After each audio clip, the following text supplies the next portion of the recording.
الحمد لله نحمده ونستعينه ونؤمن به ونتوكل عليه ونعوذ بالله من شرور أنفسنا ومن سيئات أعمالنا من يهده الله فلا مضل له ومن يضلل فلا هادي له وأشهد أن لا إله إلا الله وأشهد أن محمدا عبده ورسوله أرسله بالهدى ودين الحق ليظهره على الدين كله وكفى بالله شهيدا اللهم صل على محمد وعلى آل محمد كما صليت على إبراهيم وعلى آل إبراهيم وبارك على محمد وعلى آل محمد كما باركت على إبراهيم وعلى آل إبراهيم إنك حميد مجيد أما بعد فإن خير الكلام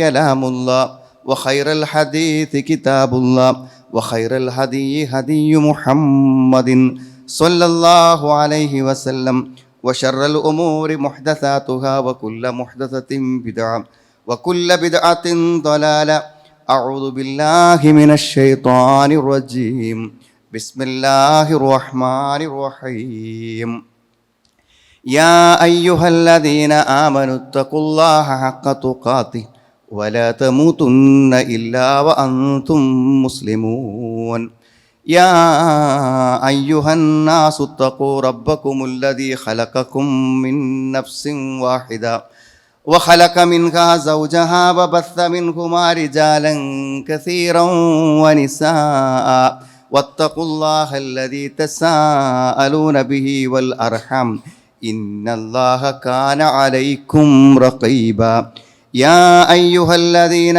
آمنوا اتقوا الله وقولوا قولا سديدا يصلح لكم أعمالكم ويغفر لكم ذنوبكم ومن يطع الله ورسوله فقد فاز فوزا عظيما وإذ قال لقمان لابنه وهو يعظه يا بني لا تشرك بالله إن الشرك لظلم عظيم. സ്നേഹമുള്ള സഹോദരി സഹോദരന്മാരെ, സത്യവിശ്വാസികളെ, സത്യവിശ്വാസിനികളെ, അള്ളാഹുവിനെ സൂക്ഷിച്ചുകൊണ്ട് ജീവിക്കണമെന്ന് എന്നെയും നിങ്ങളെയും ഞാൻ ഓർമ്മപ്പെടുത്തുകയാണ്. ഇസ്ലാമികമായ വിശ്വാസങ്ങളെക്കുറിച്ച് ഏറ്റവും ശരിയായ രൂപത്തിൽ മനസ്സിലാക്കുകയും അതിൻ്റെ ഗൗരവം ഉൾക്കൊള്ളുകയും ചെയ്യുകയാണെങ്കിൽ നമ്മുടെ ജീവിതത്തിൽ നമ്മൾ ഏറ്റവും ഭയപ്പെടേണ്ട തിന്മ ശിർക്ക് തന്നെയാണ്. അതിൽ യാതൊരു സംശയവുമില്ല. നമ്മുടെ മൊബൈൽ ഫോൺ ഇങ്ങനെ സ്ക്രോൾ ചെയ്ത് പോകുമ്പോൾ ഒരു പൂർണ്ണമായി വസ്ത്രം ധരിക്കാത്ത ഒരു സ്ത്രീയുടെ ചിത്രം മുന്നിൽ പ്രത്യക്ഷപ്പെട്ടാൽ എത്ര പേടിയോടും ബേജാറോടും കൂടെ നമ്മളത് സ്ക്രോൾ ചെയ്ത് കളയുന്നുണ്ടോ, ആ ഭയമല്ല ഇത്. അതിനേക്കാളും വലിയ ഭയം മറ്റുള്ളവൻ്റെ ഒരു 10 രൂപ നമ്മുടെ കയ്യിൽ പെട്ടോ എന്നൊരു സംശയമുണ്ടാകുമ്പോൾ നമ്മുടെ മനസ്സിനുണ്ടാകുന്ന ഒരു ബേജാറുണ്ടല്ലോ, ആ ബേജാറിനേക്കാളൊക്കെ വലിയ ബേജാറാണ് ഒരു ശിർക്കിൻ്റെ ഒരു ലാഞ്ചന, ഒരു നിഴൽ നമ്മുടെ മുന്നിൽ വരുന്നു എന്ന് പറഞ്ഞാൽ അള്ളാഹുവിൻ്റെ ദീൻ യഥാർത്ഥമായ അതിൻ്റെ സോഴ്സുകളിൽ നിന്ന് പഠിച്ചവരെ സംബന്ധിച്ചിടത്തോളം അത് ഗൗരവപരമായ കാര്യമാണ്. എന്താണ് ശിർക്ക്? നമുക്കെല്ലാവർക്കും അറിയുന്നതാണത്. ഈ പ്രപഞ്ചത്തെ സൃഷ്ടിച്ച് പരിപാലിക്കുന്ന അള്ളാഹു, ആ അള്ളാഹുവിൻ്റെ കഴിവുകൾ, അവൻ്റെ വിശേഷണങ്ങൾ, അവൻ്റെ മഹത്വങ്ങൾ, അതിനപ്പുറത്തൊന്നില്ല. അള്ളാഹിൻ്റെ ശക്തിക്ക് തുല്യമായ ഒരു കാര്യത്തിലും അള്ളാഹുവിൻ്റെ പ്രവർത്തനങ്ങൾക്കോ അള്ളാഹുവിൻ്റെ നാമഗുണ വിശേഷണങ്ങൾക്കോ ഒന്നും തുല്യമായി മറ്റൊരാൾക്കും ഒരു ശക്തിയും കഴിവുമില്ല എന്നാണ് നമ്മൾ എല്ലാവരും വിശ്വസിക്കുന്നത്. അപ്പം അങ്ങനെ എന്തെങ്കിലും അള്ളാഹുവിൻ്റെ കഴിവിനോടോ അള്ളാഹുവിൻ്റെ മഹത്വത്തിനോടോ സാദൃശ്യമാകുന്ന, തുല്യമാകുന്ന എന്തെങ്കിലും ഒരു വിശേഷണം ആർക്കെങ്കിലും ഉണ്ട് എന്ന് സങ്കല്പിച്ചാൽ അതോടുകൂടെ എന്തായി? അള്ളാഹുവിൻ്റെ ആ മഹത്വത്തിനും അതേപോലെ തന്നെ അള്ളാഹുവിൻ്റെ ആ ശക്തിക്കും സമാനമായി നമ്മൾ മറ്റൊരാളെ പങ്കു ചേർക്കുന്നു. അതാണല്ലോ യഥാർത്ഥത്തിൽ ശിർക്ക് എന്ന് പറഞ്ഞാൽ. അതാണ് അത് ഏത് കാര്യത്തിലാണെങ്കിലും. ഇപ്പം ഇത്ര ഗൗരവപരമായ ഒരു കാര്യമാണ് ശിർക്ക് എന്ന് പറഞ്ഞാൽ. അള്ളാഹു ഏകനാണ്. കുൽ ഹുവല്ലാഹു അഹദ്. അള്ളാഹു ഏകനാണ്. എല്ലാ അർത്ഥത്തിലും ഒരു കാര്യത്തിലും അവനോട് സമാനപ്പെടാൻ ഒരാൾക്കും സാധ്യമല്ല എന്നുള്ളതാണ്. അള്ളാഹു സമദ്, സർവരും ആശ്രയിക്കുന്ന, ഒരാളെയും ആശ്രയിക്കേണ്ടതില്ലാത്ത ഒരാൾ, അത് അള്ളാഹ് മാത്രമല്ലേ ഉള്ളൂ. ലം യലിദ് വലം യൂലദ് വലം യകുൽ ലഹു കുഫുവൻ അഹദ്. അവന് സന്താനങ്ങളില്ല, അവന് പിതാവുമില്ല, പുത്രനുമില്ല, അവന് തുല്യരായി സമാനരായി ആരുമില്ല എന്നാണ്. അത്രയും വ്യക്തമായി വിശുദ്ധ ഖുർആൻ നമ്മളെ പഠിപ്പിക്കുന്ന ഒരു ആശയമാണ് സുഹൃത്തുക്കൾ. ഖുർആൻ്റെ ആയത്തുകൾ ഇങ്ങനെ വായിച്ചു പോയാൽ ആ പേടി ശരിക്കും നമ്മളെ മനസ്സിക്ക് വരും. അള്ളാഹ് പറയണത് ഇന്നല്ലാഹ ലാ യഗ്ഫിറു അൻ യുശ്റക ബിഹി, ശിർക്ക് വെക്കണത് അള്ളാഹ് പൊറുക്കൂല. യഗ്ഫിറു മാ ദൂന ദാലിക ലിമൻ യശാ, അതല്ലാത്തത് അള്ളാഹു ഇപ്പോൾ പല കാരണങ്ങളെ കൊണ്ട് നമുക്ക് പുറത്തു തന്നേക്കാം എന്നാണ്. ആത്മാർത്ഥമായി ശിർക്ക് എന്താണെന്ന് മനസ്സിലാക്കി തൗബ ചെയ്ത് പശ്ചാത്തപിച്ച് തൗഹീദിലേക്ക് വരുന്ന ഒരാളെ കാര്യമല്ല. അല്ലാത്തൊരവസ്ഥയിൽ ശിർക്ക് ഒരിക്കലും പുറത്തു പോകില്ല എന്നാണ്. വമൻ യുശ്രിക് ബില്ലാഹ് ഫഖദ് ഇഫ്തറ ഇസ്മൻ അദീമ, ആരെങ്കിലും ശിർക്ക് ചെയ്താൽ അവൻ അള്ളാഹുവിൻ്റെ മേൽ ഏറ്റവും വലിയ അപരാധമാണ് ചെയ്തിരിക്കുന്നത് എന്നാണ് വിശുദ്ധ ഖുർആൻ പറയുന്നത്. നേരത്തെ ഞാൻ തുടക്കത്തിൽ ഓതി വെച്ച കാര്യത്തിൽ ലുക്മാൻ തൻ്റെ മകന് കൊടുക്കുന്ന ഉപദേശത്തിൽ പറയുന്നത് ഇന്ന ശിർക ലദുൽമുൻ അദീം, ഏറ്റവും വലിയ അക്രമം വ്യഭിചാരമാണോ? ഏറ്റവും വലിയ അക്രമം കൊലപാതകമാണോ? അല്ല. നമ്മുടെ കയ്യിൽ നിന്ന് ഒരാൾ മരണപ്പെടുക പറഞ്ഞാൽ എത്ര പേടിയുണ്ട് സുഹൃത്തുക്കളെ. നമ്മളിന്നൊരു വ്യഭിചാരം സംഭവിച്ചു പോകുന്ന എത്ര പേടിയുണ്ട്. അതിനൊക്കെ എത്രയോ അപ്പുറത്തെ പേടിയാണ്. ഏറ്റവും വലിയ ദുൽമാണ് ശിർക്ക് എന്ന് പറഞ്ഞാൽ. ഇന്നഹു മൻ യുശ്രിക് ബില്ലാഹ് ഫഖദ് ഹറമല്ലാഹു അലൈഹിൽ ജന്ന, സ്വർഗം കിട്ടൂല പറഞ്ഞാൽ പിന്നെ സുഹൃത്തുക്കളെ ജീവിതം പോയില്ലേ. ശിർക്ക് സംഭവിച്ചാൽ എന്തില്ല, നമ്മുടെ ജീവിതത്തിൽ പിന്നെ സ്വർഗമില്ല. വമഅ്വാഹുന്നാർ, അവൻ്റെ അഭയകേന്ദ്രം നരകമാകുന്നു. വമാ ലിദ്ദാലിമീന മിൻ അൻസാർ, പിന്നെ ആ നരകത്തിൽ പോണ ആളെ സഹായിക്കാൻ ഒരാളുണ്ടാവില്ല. അള്ളാഹു നരകത്തിലിടുന്ന ഒരുത്തരെ രക്ഷപ്പെടുത്താൻ ആർക്കാ പറ്റുക? ലോകത്തെ പ്രവാചകന്മാരുടെ അനേകം പ്രവാചകന്മാരുടെ പേര് എണ്ണി പറഞ്ഞിട്ട് അള്ളാഹു പറയുന്നു വലൗ അശ്റകൂ, അവരൊക്കെ ശിർക്ക് ചെയ്താലും അവർ പ്രവർത്തിച്ചതെല്ലാം നിഷ്ഫലമായി പോകും. റസൂലുള്ളാഹിനെ അഭിസംബോധന ചെയ്തുകൊണ്ട് അള്ളാഹു പറയുന്നു വലഖദ് ഊഹിയ ഇലൈക വഇലല്ലദീന മിൻ ഖബ്ലിക ലഇൻ അശ്റക്ത ലയഹ്ബതന്ന അമലുക, നിനക്കും നിന്റെ മുമ്പുള്ളവർക്കൊക്കെ ഞാൻ വഹിയിലൂടെ അറിയിച്ചത് നീ തന്നെ ശിർക്ക് ചെയ്താൽ നിന്റെ അമലൊക്കെ ബാത്തിലായി പോകുന്നതാണ്. വമൻ യുശ്രിക് ബില്ലാഹ് ഫകഅന്നമാ ഖറ മിനസ് സമാ, ആകാശത്തു നിന്നും വീണവനെ പോലെയാകുന്നു ശിർക്ക് ചെയ്യുന്നവനാണ്. അവനെ ഫതഖ്തഫു ത്വയ്ർ, വല്ല പക്ഷികളും അവനെ റാഞ്ചി എവിടേക്കാ പോകുക അറിയില്ല. ഒരു സർവനാശത്തിലേക്ക് ആപതിച്ചവനെ പോലെയാണ് ശിർക്ക് ചെയ്തവൻ എന്നാ പറഞ്ഞ. ഹദീസിലും ഇതുപോലെ ധാരാളം കാര്യങ്ങൾ. അലാ ഉനബ്ബിഉക്കും, ഞാൻ നിങ്ങൾക്ക് അറിയിച്ചു തരട്ടെ, ബി അക്ബറിൽ കബായിർ, പാപങ്ങളിൽ വെച്ച് ഏറ്റവും വലിയ പാപം ഏതാണെന്ന് ഞാൻ നിങ്ങൾക്ക് പറഞ്ഞു തരട്ടെയോ? തലാസൻ, മൂന്നെണ്ണുണ്ട്. കാലു അവർ പറഞ്ഞു ബലാ യാ റസൂലല്ലാഹ്. അൽ ഇശ്റാഖു ബില്ലാഹ്, ഒന്നാമതായി പറഞ്ഞ അള്ളാഹുവിൽ പങ്കു ചേർക്കാം. വഉഖൂഖുൽ വാലിദൈൻ, മാതാപിതാക്കളെ ദ്രോഹിക്കാം. ഇമാം ബുഖാരിൻ്റെ ഹദീസാണത്. അതേപോലെ തന്നെ മറ്റൊരു ഹദീസിൽ കാണാൻ പറ്റും അയ്യുദ്ദംബ് അഅ്ളമു ഇൻദല്ലാഹ്, അള്ളാഹുവിൻ്റെ അടുക്കൽ ഏറ്റവും വലിയ പാപമായിട്ട് അള്ളാഹ് ഏതാണ് കണക്കാക്കുക? അൻ തജ്അല ലില്ലാഹി നിദ്ദൻ വഹുവ ഖലഖക, നിന്നെ സൃഷ്ടിച്ചത് അള്ളാഹു ആയിരിക്കുകയും ആ അള്ളാഹുവിന് സമാനരായി നീ ഒരാളെ പറയലാണെന്നാണ്. ഇജ്തനിബു സബഅൽ മൂബിക്കാത്ത്, മഹാപാപങ്ങളെ നിങ്ങൾ ഉപേക്ഷിക്കണം. മഹാപാപങ്ങൾ ഉപേക്ഷിക്കുന്നവർക്ക് അള്ളാഹു ബാക്കി പാകപ്പ് പുറത്ത് സ്വർഗം കൊടുക്കുന്നതാണ്. അപ്പോൾ സഹാബത്ത് ചോദിച്ചു വമാഹുൻ, ഏതൊക്കെയാണ് ആ മഹാപാപങ്ങൾ? അശ്ശിർക്കു ബില്ലാഹ് വസ്സിഹ്ർ, ഒന്നാമത് എണ്ണിയത് ഷിർക്കിനെയാണ് ഒന്നാമത്തെ കാര്യമായിട്ട്. അതിലേറെ നമ്മളെ പ്രതീക്ഷ അർപ്പിക്കുന്നതും നിരാശപ്പെടുത്തുന്നതുമായ ഒരു വാക്കാണ് യാ റസൂലല്ലാഹ്, അള്ളാഹുവിൻ്റെ റസൂലേ, മാഹുവൽ മൂജിബത്താൻ, സ്വർഗം നിർബന്ധമാക്കുന്ന നരകം നിർബന്ധമാക്കുന്ന ആ കാര്യങ്ങൾ ഏതൊക്കെയാണെന്നാണ്. മൻ മാത ലാ യുശ്രികു ബില്ലാഹി ഷൈഅൻ ദഖലൽ ജന്ന, ശിർക്ക് ചെയ്യാതെ ഒരാൾ മരിച്ചാൽ, എപ്പോഴെങ്കിലും മരിക്കുന്നൊരു പേടി മനസ്സിക്ക് വരികയാണെങ്കിൽ ശിർക്ക് ചെയ്യാതെ ഒരാൾ മരിച്ചാൽ ദഖലൽ ജന്ന, അവൻ സ്വർഗത്തിൽ കടന്നു.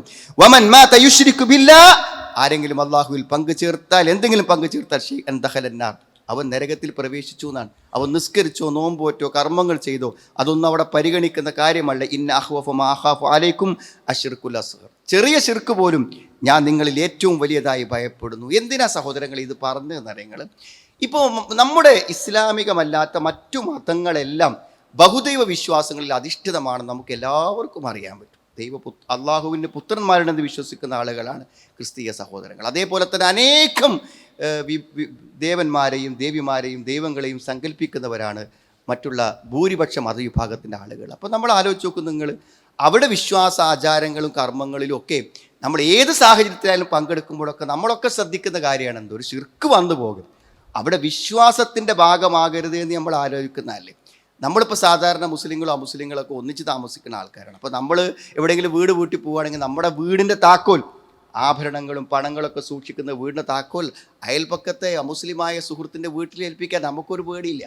നമ്മുടെ വീട്ടിലുണ്ടാക്കുന്ന ഭക്ഷണം നമ്മൾ അവർക്ക് കൊടുക്കുന്നു, നമ്മൾ അവർക്ക് എന്തൊക്കെ മാനുഷികമായ എന്തെല്ലാം സഹായം ചെയ്യാൻ പറ്റുമൊക്കെ നമ്മുടെ കടമയായി വിശ്വസിക്കുന്ന ആൾക്കാരാണ്. എന്നാൽ സുഹൃത്തുക്കളെ, ഇതൊക്കെ അങ്ങേയറ്റം ചെയ്യുന്ന, ആശുപത്രിയിൽ കിടക്കുമ്പോൾ ഓടിയെത്തുന്ന, വീട്ടിൽ നിന്ന് നിലവിളി കേട്ടാൽ നട്ടപ്പാതിലൊക്കെ വാതിൽ തുറന്ന് ഓടിയെത്തുന്ന ഈ മാനുഷിക സൗഹാർദ്ദം നിൽക്കുന്ന നാട്ടിൽ ഒരാൾ ഇത്തരമൊരു ആഘോഷവേളയിൽ അതിൻ്റെ ആരാധനകളുമായി ബന്ധപ്പെട്ട കാര്യങ്ങളെ കാണുമ്പോൾ ഒന്ന് മാറി നിൽക്കുന്നു പറയുമ്പോൾ അയാളൊരു മതസൗഹാർദ്ദമില്ലാത്ത ആളും അതേപോലെ തന്നെ മാനുഷിക സൗഹാർദ്ദമില്ലാത്ത ആളുകളായിട്ട് എങ്ങനെയാണ് നമ്മുടെ നാട്ടിൽ വിലയിരുത്തപ്പെടുന്നത്? ശിർക്ക് എന്നുള്ളത് ഇത്രയും ഗൗരവമാണെന്നൊരു വിശ്വാസം ഉൾക്കൊള്ളുന്നു. പിന്നെ പൂക്കളമിട്ട് അതിൻ്റെ നടുക്ക് വെക്കുന്നത് ഒരു പ്രതിഷ്ഠയാണ്, അതിനുള്ളൊരു ആരാധനയാണ്. അപ്പോൾ സ്വാഭാവികമായിട്ടും അത് കാണുമ്പോൾ പൂവിൻ്റെ ഭംഗിയല്ലേ നമ്മൾ നോക്കുക, അതിൻ്റെ നടുക്ക് പ്രതിഷ്ഠിക്കപ്പെടുന്നത് എന്തെന്നാണ് നോക്കുക. നമ്മുടെ ആരാധനയെയും വിശ്വാസത്തെയും ബാധിക്കൂ എന്ന് ചിന്തിച്ചിട്ടാണ് അതിനോട് സഹകരിക്കാതിരിക്കുന്നത്, അല്ലാതെ മാനുഷിക ബന്ധങ്ങളുടെ അടിസ്ഥാനത്തിലല്ല. അതിൻ്റെ ഐതിഹ്യങ്ങളും ഇതിഹാസങ്ങളും ഒക്കെ പരിശോധിക്കുമ്പോൾ അത് നമ്മൾ ഏറ്റവും ഗൗരവമായി കാണുന്ന ശിർക്കിനോട് താദാത്മ്യം പുലർത്തുന്നുമോ എന്ന ഭയം ഒരു വിശ്വാസിക്ക് ഉണ്ടാവാൻ പാടില്ലെന്ന് പറയുന്നത് ഏതർത്ഥത്തിലാണ്? നമ്മൾ ആലോചിച്ച് നോക്കൂ നിങ്ങൾ, ഇസ്ലാം എത്ര കണിശമായിട്ടാണ് ഷിർക്കിനെ നേരിട്ട് എന്ന് നമ്മൾ ആലോചിക്കണം. ഒരു സാമ്യത പോലും, എപ്പോഴെങ്കിലും ആ ഷിർക്കിലേക്ക് എത്തുന്ന ഒരു വഴി പോലും സദ്ദുദറായ ആ വഴികളെപ്പോലും ഇസ്ലാം അടച്ചു. ഷിർക്ക് ചെയ്യണതല്ല, ഷിർക്കിലേക്ക് എത്തിപ്പോകാനുള്ള സാധ്യതകളെ ഇസ്ലാം നിരോധിച്ചിട്ടുണ്ട്. അപ്പോൾ എത്ര സൂക്ഷ്മത ആ തൗഹീദിൻ്റെ കാര്യത്തിൽ നമ്മൾ, കാരണം മരിച്ചാൽ ഷിർക്കുണ്ടെങ്കിൽ നരകത്തിലാണ്, ഷിർക്കില്ലെങ്കിൽ സ്വർഗത്തിലാണ്. ഇതിനേക്കാൾ ഉറപ്പിട്ടുന്ന കാര്യം എന്താണ്? ജാബിർ റളിയല്ലാഹു അൻഹു ഹദീസ് കാണാൻ പറ്റും, നഹാ റസൂലുള്ളാഹി സ്വല്ലല്ലാഹു അലൈഹി വസല്ലം അൻ യുജസ്സസൽ ഖബറു, ഖബർ കുമ്മായമിടുന്നതിനെ റസൂൽ നിരോധിച്ചു. ഖബർ കുമ്മായമിടുന്നതിനെ നിരോധിച്ചു എന്ന്. അൻ യുഖഅദ അലൈഹി വ യുബ്ന അലൈഹി, ഖബറുമ്മ ഇരിക്കാൻ പാടില്ല, ഖബറുമ്മ എടുപ്പെടുക്കാൻ പറ്റില്ല, ഓളോബിൾ സ്വിച്ച് കെട്ടാൻ പറ്റില്ല. എന്തിനാ സുഹൃത്തുക്കൾ അത്? മഹാന്മാരും പുണ്യാത്മാക്കളുമായ ആളുകളുടെ ഖബറുകൾ എങ്ങനെ വേർതിരിച്ച് ബഹുമാനിച്ച് ആദരിച്ച് കെട്ടി വേർതിരിച്ച് അതിനെ കുമ്മായിട്ട് എന്ത് ചെയ്തു? അത് ആരാധനകളിലേക്ക് എത്തി. അവരോടുള്ള അങ്ങേയറ്റത്തെ ബഹുമാനവും ആദരവും അവിടെ പ്രാർത്ഥനകളായി, വഴിപാടായി, നേർച്ചയായി, അവിടെ ആഘോഷമായി, ആണ്ടായി മാറുന്നതുകൊണ്ട് അവിടെ അത് ആദ്യം തന്നെ കുമ്മായിടാൻ പോണ്ടെന്നാണ് പറഞ്ഞു. എത്ര സൂക്ഷ്മതയാണ് ഇസ്ലാം കാണിച്ചത് നിങ്ങൾ ആലോചിച്ച് നോക്കും. നിങ്ങൾ അള്ളാഹു റസൂൽ പറഞ്ഞു, ലാ തുറൂനി കമാ അത്റത്തിൻ നസാറ ഈസ ഇബ്നു മറിയം, ഈസ ഇബ്നു മറിയമിനെ പുകഴ്ത്തിയ പോലെ നിങ്ങൾ എന്നെ പുകഴ്ത്തരുത്. ഫഇന്നമാ അന അബ്ദുഹു, ഞാൻ അള്ളാഹുവിൻ്റെ അടിമയാണ്. ഫഖൂലു അബ്ദുല്ലാഹി വറസൂലു, അള്ളാഹുവിൻ്റെ അടിമയാണ് റസൂലാണെന്ന് എന്നെ പറ്റി പറയാൻ പറ്റും. ഒരു ദിവ്യത്വവും മഹാനായ റസൂൽക്ക് നമുക്ക് കൽപ്പിക്കാൻ പറ്റൂല എന്നാണ്. ആലോചിച്ച് നോക്കും നിങ്ങൾ, ഈ നബിദിനത്തിൻ്റെയും അതേപോലെ തന്നെ സമയത്തൊക്കെ മദ്ഹാണ് പറയും. റസൂലുള്ളാഹിൻ്റെ മദ്ഹ് പറയുന്ന പുണ്യാണ്. മദ്ഹിനല്ല സുഹൃത്തുക്കൾ കുഴപ്പം, ആ പ്രശംസകൾ അള്ളാഹുവിൻ്റെ റസൂൽ ഭയപ്പെട്ട പോലെ തന്നെ അതെല്ലാ അതിരും കടന്നുപോയി. യാ അക്രമൽ ഖൽഖി മാ ലി മൻ അലൂദു ബിഹി സിവാക ഇൻദ ഹുലൂലിൽ ഹാദിസിൽ അമിമീനാണ്. വലിയ വലിയ വിപത്തുക്കളൊക്കെ ഇറങ്ങുമ്പോൾ അള്ളാഹുവിൻ്റെ റസൂലെ, താങ്കളല്ലാതെ സൃഷ്ടികളിൽ ഏറ്റവും ഉത്തമനായ ഔദാര്യവാനായ റസൂലെ, നിങ്ങളല്ലാതെ വലിയ വിപത്തുക്കളൊക്കെ വരുമ്പോൾ എനിക്ക് അഭയം തേടാൻ ആരാനുള്ളത് എന്നാ ചോദിക്കുന്നത്. വലൻ യളീക റസൂലല്ലാഹി ജാഹു കബി ഇദൽ കരീമു തജല്ലാ ബി ഇസ്മി മുൻതഖിമി, ശിക്ഷിക്കാൻ വേണ്ടി അള്ളാഹ് പരലോകത്ത് വരുന്ന സമയത്ത് പ്രവാചകരെ താങ്കളുടെ പ്രശസ്തിയും മഹത്വവും എനിക്ക് ശിക്ഷയ്ക്ക് തടസ്സമായേക്കുന്നതാണ്. ആലോചിച്ച് നോക്കൂ നിങ്ങൾ, ആ വരികളുടെയൊക്കെ ഒരു കടുപ്പം ഇനി അതിലേറെ വലുതാണ് അടുത്ത വരി. ദുനിയാവും അതിൻ്റെ ലറത്ത് എന്ന് പറഞ്ഞാൽ പരലോകവും, അത് രണ്ടും നിന്റെ ഔദാര്യമാകുന്ന പ്രവാചകൻ, നിന്റെ ഔദാര്യമാണ് ഈ ദുനിയാവും പരലോകമൊക്കെ. വമിൻ ഉലൂമിക ഇൽമൽ ലൗഹി വൽ ഖലമി, ലൗഹിലുള്ളതും കലമിലുള്ളതും എല്ലാ വിജ്ഞാനങ്ങളും അദൃശ്യങ്ങളും താങ്കൾ അറിയുന്നവനാകുന്നു എന്നാ പ്രവാചകനെ പറ്റി പറയും. എത്ര എത്ര വരികൾ അത് മനോഹരമായി ചൊല്ലിയിട്ട്, അറബി ഇങ്ങനെ നിർത്തി ചൊല്ലിയിട്ടാണ് ഈ മൈക്കയിൽ ഇത് ചൊല്ലിയിട്ടാണ് സുഹൃത്തുക്കൾ നടക്കുന്നത്. അത്ര മനോഹരമായി വലിയ ഇസ്ലാമിക പരിപാടിയായിട്ട് ആൾക്കാർ ആസ്വദിക്കുന്നത്. ആ വരിൻ്റെ അർത്ഥം അറിയെങ്കിൽ ഒരിക്കലും നമ്മൾ ആ പരിസരത്ത് നിൽക്കൂല. കാരണം മഹാനായ റസൂൽ കരീം സാസ്മിനെ കുറിച്ച് അങ്ങനെ പുകഴ്ത്താൻ നമുക്ക് അവകാശമില്ല, അധികാരമില്ല. അത് അള്ളാഹു റസൂലിനോട് പാവമോചനം തേടുന്ന വരികളടക്കം നമുക്കതിൽ കാണാൻ പറ്റും. ഇതൊക്കെ എന്തിനാ അള്ളാഹു റസൂൽ നിങ്ങൾ പുകഴ്ത്തരുത് എന്ന് പറയാൻ കാരണം, ആ പുകഴ്ത്തലുകൾ എന്ത് ചെയ്യും? അള്ളാഹുവിൻ്റെ ഏകത്വത്തെ ചോദ്യം ചെയ്യുന്ന ഷിർക്കിലേക്ക് എത്തുന്ന വരികളെത്തും എന്ന് എത്ര മുൻകൂട്ടി കണ്ടുകൊണ്ടാണ് ആ നിരോധനം. അതാ പറഞ്ഞത്, ഷിർക്കിൻ്റെ നിഴൽ വരുന്നത് പോലും അള്ളാഹുവിൻ്റെ റസൂൽ നിരോധിച്ചു എന്നാണ്. ഒരു ഹദീസ് നോക്കൂ നിങ്ങൾ, ഇന്ന അശദ്ദന്നാസി അദാബൻ ഇൻദല്ലാഹി യൗമൽ ഖിയാമ അൽ മുസവ്വിറൂൻ, ചിത്രങ്ങൾ ഉണ്ടാക്കുന്നവരാണ്, രൂപങ്ങൾ ഉണ്ടാക്കുന്നവരാണ് നാളെ പരലോകത്ത് അശദ്ദന്നാസി അദാബൻ എന്നാണ്. നാളെ പരലോകത്ത് ശിക്ഷ കിട്ടുന്നതിൽ ഏറ്റവും വലിയ ശിക്ഷ കിട്ടുന്ന ആൾക്കാരാരാണ്? ചിത്രങ്ങളും രൂപങ്ങളും ഉണ്ടാക്കുന്നവരാണ്. എന്താ ചിത്രങ്ങളും രൂപങ്ങളും? ചിത്രങ്ങളും രൂപങ്ങളുമാണ് പ്രതിമകളും ദൈവങ്ങളും ദേവതകളൊക്കെ ആയിട്ട് പിന്നീട് വന്നിട്ടുള്ളത്. അത്ര ഒരു ചിത്രം എന്നുള്ളത് അനിവാര്യവും ആവശ്യമായി വരുന്ന കാര്യമാണ്. അപ്പോൾ പ്രകൃതിയിലെ ചിത്രങ്ങളൊക്കെ ഉണ്ടായിക്കോളും, പക്ഷെ ജീവികളുടെ ചിത്രങ്ങളൊന്നും ഉണ്ടാക്കണ്ട എന്ന് പറയാൻ കാരണം എന്താണ്? അത് ഏറ്റവും അപകടകരമായിട്ടുള്ള ഈ ശിർക്കിലേക്ക് എത്തും. കഴിഞ്ഞ കാലത്തെ സമുദായങ്ങളിൽ നൂഹ് നബി അലൈഹി സ്വലാമിൻ്റെ ജനതയിലൊക്കെ ചിത്രങ്ങളും രൂപങ്ങളുമാണ് പിന്നീട് ദൈവങ്ങളും അവതാരങ്ങളൊക്കെ ആയിട്ട് മാറിയത് എന്നാണ്. ആലോചിക്കുന്നത് എത്ര സൂക്ഷ്മത ഉണ്ട് ഇസ്ലാമിൽ. നമ്മളൊക്കെ ഒരു മഗ്‌രിബിൻ്റെ തൊട്ട് മുമ്പ് പള്ളിയിൽ വന്നാൽ നമ്മളെന്തിനാ ഈ തഹിയ്യത്ത് നിസ്കരിക്കാതെ ഇങ്ങനെ കാത്തു നിൽക്കണം? എന്തിനാ? പലപ്പോഴും ആ അസ്തമയത്തിൻ്റെ സമയമാകുമ്പോൾ, ഉദയത്തിൻ്റെ സമയമാകുമ്പോൾ, കുറച്ച് സുബൈ വൈകുമ്പോഴേക്കിന് പടച്ചോനെ ഇനിയിപ്പോൾ ഉദയത്തിൻ്റെ സമയമായോ എന്ന് ബേജാറാകാൻ കാരണം എന്താണ്? നബി സ്വല്ലല്ലാഹു അലൈഹി വസല്ലം സ്വലാത്ത് സുബ്ഹ് സ്വല്ലി സ്വലാത്ത് സുബ്ഹ്, നീ പിന്നെ സുബൈ നമസ്കരിക്കുക. സുബ്ഹ അക്സിർ അനി സ്വലാത്ത് ഹത്താ തത്ലഉ ശംസ് ഹത്താ തർതഫി, സൂര്യൻ ഉദിച്ച് പൊങ്ങണ വരെ പിന്നെ നിസ്കരിക്കരുതെന്നാണ്. അത് സൂര്യൻ ഉദിച്ച് പൊങ്ങണ സമയത്ത് സൂര്യനെ ആരാധിക്കുന്ന ആളുകൾ, സൂര്യനെ ആരാധന ചെയ്യുന്ന അവിടെ പ്രാർത്ഥനാ സമയമാണ്. സൂര്യൻ അസ്തമിക്കുന്ന സമയത്തും ഉദിക്കുന്ന സമയത്തുമാണ് സൂര്യാരാധകന്മാരെ ആരാധന ചെയ്യുക. ആ സമയം പോലും അള്ളാഹുവിന് ചെയ്യുന്ന ഏറ്റവും വലിയ ഇബാദത്ത് വേണ്ടാന്ന് വെക്കാൻ ആ സമയം കണിശമായി നിരോധിക്കപ്പെട്ടത് എന്തുകൊണ്ടാണെന്ന് ആലോചിച്ച് നോക്കുക നിങ്ങൾ. അതേമാതിരി സൂര്യൻ മധ്യത്തിൽ വരുന്ന സമയം, ളുഹർ ആരംഭിക്കുക മധ്യത്തിൽ നിന്ന് സൂര്യൻ തെറ്റുന്നതോട് കൂടെയാണ്. മധ്യത്തിൽ സൂര്യൻ നിൽക്കുമ്പോൾ ഒരു ലുഹ പോലും നിസ്കരിക്കാൻ നമുക്ക് പറ്റൂല. അപ്പോൾ എന്താ അതിൻ്റെ കാരണം? അത്രയും കണിശമായി പറയാൻ കാരണം ഷിർക്കിനെ ആ പേടി ഉള്ളിൽ വേണം സുഹൃത്തുക്കൾ. അതാ നമ്മളെ സ്വർഗത്തിലെത്തിക്കുക. ആ ഷിർക്കിനെ കുറിച്ചുള്ള പേടി നമ്മളെ ഹൃദയത്തിൽ വേണം. അതിൻ്റെ ഒരു നിഴൽ കാണുമ്പോഴേക്കും നരകം കാണാൻ പറ്റണം. അതാണ് ഈമാൻ എന്ന് പറഞ്ഞാൽ. അതാണ് ശരിക്ക്. ആ ശിർക്ക് ചെയ്യുന്ന ആളുകളെ കാണുമ്പോഴും നമുക്ക് എന്ത് ചെയ്യണം? ആ പേടിയും ബേജാറും നമ്മുടെ മനസ്സിലേക്ക് ഉണ്ടാകുക എന്നുള്ളത് നമ്മുടെ വിശ്വാസത്തിൻ്റെ ഭാഗമാണ്. എത്ര നോക്കും നിങ്ങളും ഈ വിഷയത്തിൽ അള്ളാഹുവിൻ്റെ റസൂലിൻ്റെ സൂക്ഷ്മത നമ്മൾ ആലോചിക്കണം. റസൂലുള്ളാഹിന്റെ മുമ്പിൽ വെച്ചുകൊണ്ട് ഒരാൾ പറഞ്ഞു, മാഷാ അല്ലാഹു വശിഅ്ത, അള്ളാഹുവും താങ്കളും ഉദ്ദേശിച്ചാൽ എന്ന് പറഞ്ഞപ്പോൾ അള്ളാഹുവിൻ്റെ റസൂൽ പറഞ്ഞു, അജഅൽതനീ ലില്ലാഹി നിദ്ദൻ, നീ എന്നെ അള്ളാഹുവോടൊപ്പം സമാനനായി ചേർത്തു പറയുകയാണോ? ബൽ മാഷാ അല്ലാഹ്, അള്ളാഹു ഉദ്ദേശിച്ചാൽ എന്ന് വഹ്ദഹു, അള്ളാഹിനെ ഒറ്റയ്ക്ക് പറഞ്ഞാൽ മതി, അള്ളാഹിൻ്റെ കൂടെ എൻ്റെ പേര് പറയരുതേ എന്ന് അള്ളാഹുവിൻ്റെ റസൂൽ സല്ലല്ലാഹു അലൈഹി വസല്ലം പറഞ്ഞിട്ടുണ്ടെങ്കിൽ ആ സൂക്ഷ്മതയും ആ ബേജാറും ആ നിർദ്ദേശവും എത്ര മഹത്തായതാണെന്ന് നമ്മൾ ആലോചിക്കേണ്ടതുണ്ട്. ആഘോഷങ്ങളിലും കാര്യങ്ങളിലും എവിടെ ഒരു വിശ്വാസി പങ്കെടുക്കുകയാണെങ്കിലും അവിടെ പങ്കെടുക്കുന്നത് കൊണ്ട് എനിക്കെൻ്റെ വിശ്വാസത്തിന് എന്തെങ്കിലും ദോഷമുണ്ടോ എന്ന് ചിന്തിച്ച് പങ്കെടുക്കുന്നവനാണ് അള്ളാഹുവിൻ്റെ ഇഷ്ടദാസൻ എന്ന് വിശുദ്ധ ഖുർആനിൽ അള്ളാഹു നല്ലവരുടെ വിശേഷണമായി പറയുമ്പോൾ പറയുന്നുണ്ട്, വല്ലദീന ലാ യശ്ഹദൂന അസ്സൂർ വഇദാ മർറൂ ബില്ലഗ്വി മർറൂ കിറാമാ, വല്ലദീന ലാ യശ്ഹദൂന അസ്സൂർ, അവരെന്ത് ചെയ്യും? വ്യാജമായ മോശമായ കാര്യങ്ങൾക്ക് അവർ സാക്ഷ്യം വഹിക്കൂല എന്നാണ്. വഇദാ മർറൂ ബില്ലഗ്വി മർറൂ കിറാമാ, അവരതിലെ കടന്നു പോവുകയാണെങ്കിൽ അവർ മാന്യമായി കടന്നു പോകുന്നതാണ്. എത്ര വലിയ നിർദ്ദേശം! നമ്മളെല്ലായിടത്തും പോയി നമുക്ക് നോക്കിക്കാൻ പറ്റൂല, എല്ലായിടത്തും നമ്മുടെ പങ്കാളിത്തം ഉറപ്പുവരുത്താൻ പറ്റൂല. കാരണം എന്താ അറിയും? ആ പങ്കെടുക്കുന്നിടത്ത് നമ്മുടെ വിശ്വാസത്തിനോ നമ്മുടെ പരലോകത്തിനോ ദോഷകരമായി വല്ലതുണ്ടോ എന്ന് പരിശോധിച്ചിട്ടേ പോകുള്ളൂ എന്നൊരു ആയത്ത് ഖുർആനിലുണ്ട്. എല്ലായിടത്തും നിരുപാധികമായി പങ്കെടുക്കാൻ പറ്റുന്ന ഒരനുവാദം നമുക്കില്ല എന്ന് നമ്മളെല്ലാവരും മനസ്സിലാക്കണം. അതുകൊണ്ട് ആ സൂക്ഷ്മതയ്ക്ക് വേണ്ടി തന്നെയാണ് റസൂൽ പറഞ്ഞത്, മൻ തശബ്ബഹ ബിഖൗമിൻ ഫഹുവ മിൻഹു, ഏതെങ്കിലും ഒരു ജനതയോട് ആരെങ്കിലും സാദൃശ്യമുള്ളവരായാൽ അവരും അവരിൽപ്പെട്ടവർ തന്നെയാകുന്നു എന്ന് പറയുന്നത് എത്ര സൂക്ഷ്മമായ നിർദ്ദേശമാണ്. അതുകൊണ്ട് സുഹൃത്തുക്കളെ, ഏത് സന്ദർഭത്തിലും നമ്മുടെ ജീവിതത്തിൽ ഉണ്ടാകേണ്ട ഒരു ബേജാറാണ് ശിർക്ക്. പ്രവാചകന്മാരൊക്കെ വഫാത്താകുന്ന സമയത്ത് അവർ മക്കളെയും കുടുംബങ്ങളെയൊക്കെ വിളിച്ച് ഉപദേശിച്ചത്, നിങ്ങൾ എനിക്ക് ശേഷം നിങ്ങൾ ആരെ ആരാധിക്കുന്നതാണ്? അള്ളാഹുവിനെ മാത്രമേ ആരാധിക്കുള്ളൂ, വിളിച്ച് പ്രാർത്ഥിക്കുന്ന ഉറപ്പ് വാങ്ങിയിട്ടാണ് കണ്ണടച്ചത്. ഇപ്പം നമ്മളൊക്കെ മരിച്ചു പോകുമ്പോൾ നമ്മളെ മക്കളൊക്കെ ഈ തൗഹീദിൽ ഉണ്ടാവണം എന്നാണ് ആഗ്രഹിക്കേണ്ടത്. അതാണ് ഏറ്റവും വലിയ ആഗ്രഹം. അതുകൊണ്ടേ സുഹൃത്തുക്കളെ അവിടെ ജീവിതം നഷ്ടപ്പെടുള്ളൂ, വേറൊന്നുകൊണ്ട് നഷ്ടപ്പെടില്ല. ജീവിതം നഷ്ടപ്പെടുന്ന ഒരു ശിർക്കിലായി മരിച്ചാൽ നാളെ പരലോകത്ത് അവർ നമ്മളോടൊപ്പം എത്തൂല. അതുകൊണ്ട് ഷിർക്കിൻ്റെ ഗൗരവം ശരിക്കും നമ്മൾ മനസ്സിലാക്കിയിട്ട് അത് മഹാപാപങ്ങളിൽ ഒന്നാമത്തതാണെന്ന് ഉൾക്കൊണ്ട് അതിൻ്റെ ഒരു നിഴൽ പോലും നമ്മുടെ ജീവിതത്തിൽ ഉണ്ടാവരുത് എന്ന കണിശത നമ്മുടെ ഈമാനിൻ്റെയും വിശ്വാസത്തിൻ്റെയും ഭാഗമാണ്. അത്തരത്തിൽ തൗഹീദിൻ്റെ വക്താക്കളായി ഷിർക്കിനെ സൂക്ഷിച്ച് ആ മഹാപാപങ്ങളിൽ രക്ഷപ്പെട്ട് അള്ളാഹുവിനെ കണ്ടുമുട്ടുന്ന യഥാർത്ഥ വിശ്വാസികൾ അള്ളാഹു നമ്മെ എല്ലാവരെയും ഉൾപ്പെടുത്തുമാറാണ്.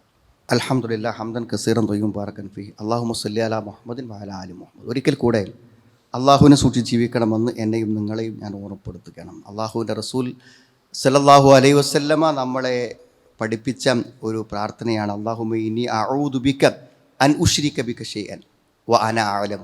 ഞാൻ അറിഞ്ഞുകൊണ്ട് അല്ലാഹുവേ നിന്നിൽ വല്ലതും പങ്കു ചേർക്കുന്നതിൽ നിന്ന് ഞാൻ നിന്നോട് കാവലിന് ചോദിക്കുന്നു. വ അസ്തഗ്ഫിറുക ലിമാ ലാ അഅലം. അറിയാതെ വരുന്നതിൽ, അറിഞ്ഞുകൊണ്ട് ഒരു ശിർക്ക് സംഭവിക്കുന്നതിൽ നിന്ന് ഞാൻ നിന്നോട് കാവലിനെ ചോദിക്കുന്നു. നമ്മൾ സാധാരണ ഇസ്തിആദത്ത് എന്ന് പറയും. നമുക്ക് വരാൻ പോകുന്ന എന്തെല്ലാം ഭയപ്പെടുന്ന വിപത്തുക്കളുണ്ടോ അതിനൊക്കെ കാവൽ ചോദിക്കാൻ നമ്മളെ പഠിപ്പിച്ചിട്ടുണ്ട്. അല്ലാഹുമ്മ ഇന്നി അഊദു ബിക മിൻ ജഹദിൽ ബലാ വദർക്കി ശഖാ വസൂഇൽ ഖലാ വശമാത്തതിൽ അദാ. പിന്നെ ഭയങ്കരമായ പ്രതികൂലമായ ഭയങ്കരമായ വിധികൾ, വലിയ പരീക്ഷണങ്ങൾ, ഇന്നൊക്കെ നമ്മൾ കാവൽ ചോദിക്കുന്നുണ്ട്. അതേപോലെ കാവൽ ചോദിക്കേണ്ട ഒരു കാര്യമാണെന്ത്? അറിഞ്ഞുകൊണ്ടൊരു ശിർക്ക് ചെയ്തു പോകുന്നതിന് ഞാൻ നിന്നോട് കാവലിനെ ചോദിക്കുന്നു. വ അസ്തഗ്ഫിറുക ലിമാ ലാ അഅലമു. അറിയാതെ സംഭവിക്കുന്നതിൽ നിന്ന് ഞാൻ നിന്നോട് കാവലിനെ ചോദിക്കുന്നു എന്നാണ്. ഇബ്രാഹിം നബി അലൈഹിസ്സലാം അള്ളാഹുവോട് പ്രാർത്ഥിച്ചു, വ ജുനുബ്നി വ ബനിയ അൻ നഅ്ബുദൽ അസ്നാം. ഞാനും എൻ്റെ മക്കളും ബിംബങ്ങളെ ആരാധിക്കുന്നതിൽ നിന്നും ഞാൻ നിന്നോട് രക്ഷ ചോദിക്കുന്നു എന്നാണ്. സഹോദരങ്ങളെ, കുറച്ച് ബുദ്ധിമുട്ടുള്ള കാര്യമാണ് ഇതൊക്കെ. എന്താ അറിയോ, നമ്മുടെ വിശ്വാസത്തെ ശരിയായി സൂക്ഷിച്ച് ജീവിക്കുക എന്ന് പറഞ്ഞാൽ അത് കുറച്ച് ബുദ്ധിമുട്ടുള്ള കാര്യമാണ്. അള്ളാഹുവിൻ്റെ റസൂല് പ്രവചിച്ചല്ലോ, അവസാന കാലഘട്ടങ്ങളിൽ ശരിയായൊരു നിലപാട്, ഞാൻ എൻ്റെ വിശ്വാസവും ദീനും അനുസരിച്ചേ മുന്നോട്ട് പോകുള്ളൂ എന്ന ഒരുത്തനൊരു ശക്തമായ നിലപാട് ഉണ്ടെങ്കിൽ അവരൊരു തീക്കട്ട കയ്യിൽ പിടിച്ചവനെ പോലെയൊക്കെയായിരുന്നു. തീക്കട്ട കയ്യിൽ പിടിക്കുന്നതിൻ്റെ പൊറുതിയുടെ എത്രയെന്നുള്ളത് നമുക്ക് സങ്കല്പിക്കാൻ കഴിയും. അത്ര ഇടങ്ങേറേക്കാരെന്നാണ് നമുക്ക് നമ്മുടെ ജീവിതം മുന്നോട്ട് കൊണ്ടുപോകാമെന്നാണ്. കാരണം ബാക്കിയുള്ളവർക്ക് മനസ്സിലാകാത്ത പലതും, നമ്മൾ ഉൾക്കൊണ്ട പല നിലപാടുകളും നമുക്ക് കാത്തു സൂക്ഷിച്ച് മുന്നോട്ട് പോകണമെങ്കിൽ ഒരാവശ്യമില്ലാതെ ഈ വിശ്വാസത്തിൻ്റെയും ഈ ആചാരങ്ങളുടെയും ഒക്കെ ഭാഗമാകുന്ന ആളുകളുടെ ചെറിയൊരു ബിസിനസ് താല്പര്യങ്ങൾക്ക്, ആളുകളുടെ ചെറിയൊരു സന്തോഷവും സംതൃപ്തിയും കിട്ടാൻ, ഒന്ന് ജനകീയനാകാൻ, ഒന്ന് മതേതരനാകാൻ ഒക്കെ വേണ്ടി സഹോദരങ്ങളെ ബലി കഴിക്കേണ്ടതല്ല നമ്മുടെ വിശ്വാസം. നമ്മളെല്ലാവരും തിരിച്ചറിയണം. അതിനൊക്കെ ചെറിയ അംഗീകാരങ്ങളും പ്രശംസകളൊക്കെ കിട്ടുമെങ്കിലും കണ്ണിമ്പി ഒറ്റയ്ക്ക് പരലോകത്ത് പോകുമ്പോൾ രക്ഷപ്പെടണമെങ്കിൽ നമുക്കാകെ വേണ്ടത് തൗഹീദാണ്. അതിലെന്തെങ്കിലും കളങ്കമേറ്റിട്ടുണ്ടെങ്കിൽ അത് എന്നൊന്നും ചെയ്യേണ്ട കാര്യമില്ല, ജീവിതത്തിൽ ഒരിക്കൽ സംഭവിച്ചാൽ മതി. അതോടുകൂടെ നമുക്ക് നഷ്ടപ്പെട്ടു പോകുന്നത് മഹത്തായ അനശ്വരമായ ഒരു ജീവിതമാണ്. നമ്മൾ ആലോചിക്കണം. ഏറ്റവും മിനിമം ഇതിലൊക്കെ അല്പം കണിശതയും കൃത്യതയും പാലിക്കുന്ന ആളുകളുണ്ടാവുള്ളൂ. അവരെ ഒക്കെ കാലമറിയാത്തവരും നാടറിയാത്തവരും ഒക്കെയാണ് എന്ന് വിചാരിക്കുന്നതിൽ നിന്നെങ്കിലും ഒരു മാറ്റം നമുക്കുണ്ടാവേണ്ടതുണ്ട് എന്ന കാര്യത്തിൽ സംശയമില്ല. അതുകൊണ്ട് വിശ്വാസം നിലക്ക് ഈ കാര്യങ്ങളിലൊക്കെ ഭയങ്കരമായ സൂക്ഷ്മത പാലിക്കാൻ നമ്മൾ പരിശ്രമിക്കണം. അത്തരത്തിൽ ദീനിനെ ശരിയായി അറിയാനും അതിൽ കണിശത പാലിക്കുവാനും അതിന് നിലപാടുകൾ ശരിയായി ആചരിക്കുവാനും ഉൾക്കൊള്ളുവാനും നിലനിർത്തുവാനും എല്ലാ പ്രതികൂല സാഹചര്യങ്ങളിലും ഒരു വിശ്വാസിയായി ജീവിച്ച് അള്ളാഹുവിനെ കണ്ടുമുട്ടുവാനും അള്ളാഹു നമുക്ക് എല്ലാവർക്കും തൗഫീക്ക് പ്രദാനം ചെയ്യുമാറാവട്ടെ.